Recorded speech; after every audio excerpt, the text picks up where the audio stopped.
Yan, ngayon ay Sunday at papunta kami ngayon sa kaibigan namin para makiramay kasi namatay yung tatay niya. So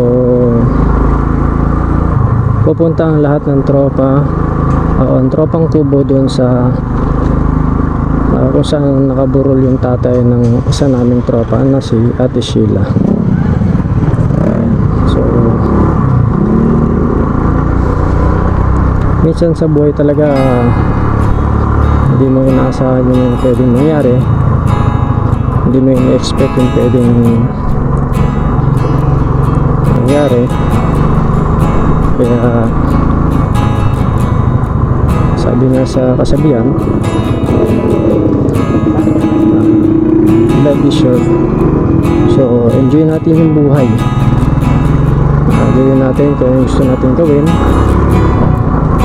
kasi hindi natin masasabi kung hanggang kailan tayo dito sa mundo. So ginawa kong vlog na to para ma-record ko rin kung ano ba kami after 10 years, 20 years or 30 years.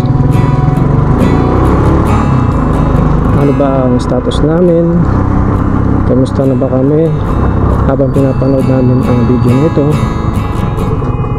no? So sa madaling salita, mahalin natin ang bawat isa.